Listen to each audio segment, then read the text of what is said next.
പണ്ട് കാലത്ത് ടീച്ചറിന് ഇപ്പോൾ വിദ്യാഭ്യാസം വിവരവും വന്നപ്പോൾ ടീച്ചർ പറയുന്നത് 18 വയസ്സ് കഴിഞ്ഞിട്ട് നിങ്ങൾ ദൈവത്തെ അറിഞ്ഞാൽ മതി, മതപഠനം നടത്തിയാൽ മതി എന്നൊക്കെയാണ്. ഒരു കുട്ടിയുടെ സ്വഭാവം രൂപീകരിക്കുന്നതിന് അതിൻ്റെ ചെറിയ പ്രായത്തിലാണ്. അവനെ ബാലനായാലും അവനെ നേർവഴിക്ക് നടത്തിയാൽ അവൻ വൃദ്ധനായാലും മാറിപ്പോവില്ല എന്നാണ് ബൈബിൾ നമ്മെ പഠിപ്പിക്കുന്നത്.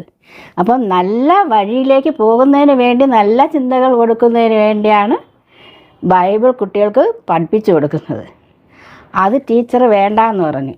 പക്ഷേ ടീച്ചർ പിന്നിലേക്ക് പോകൂ. ഒരു സന്ധ്യാസമയത്ത് വിളക്ക് കത്തിച്ചാൽ ഓരോ ഭവനങ്ങളിലും രാമനാമം ജപിക്കുന്നത് കേൾക്കാം.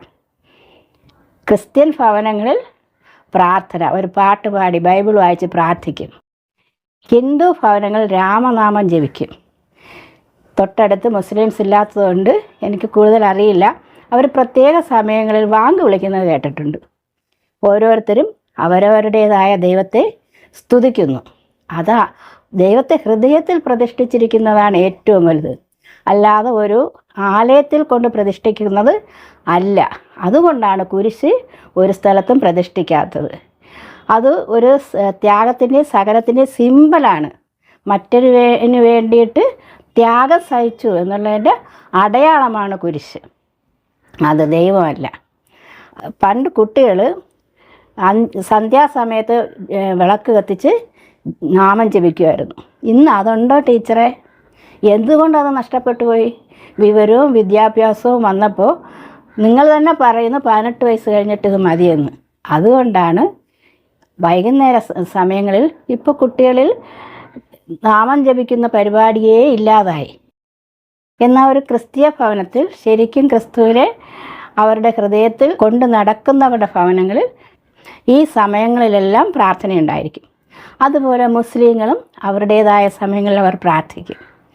ഒരിക്കലും നമ്മുടെ ഹൃദയത്തിൽ ദൈവത്തെ കൊണ്ടുവന്ന് നമ്മൾ ആ രീതിയിൽ ജീവിച്ചാൽ നശിച്ചു പോവുകയേയില്ല.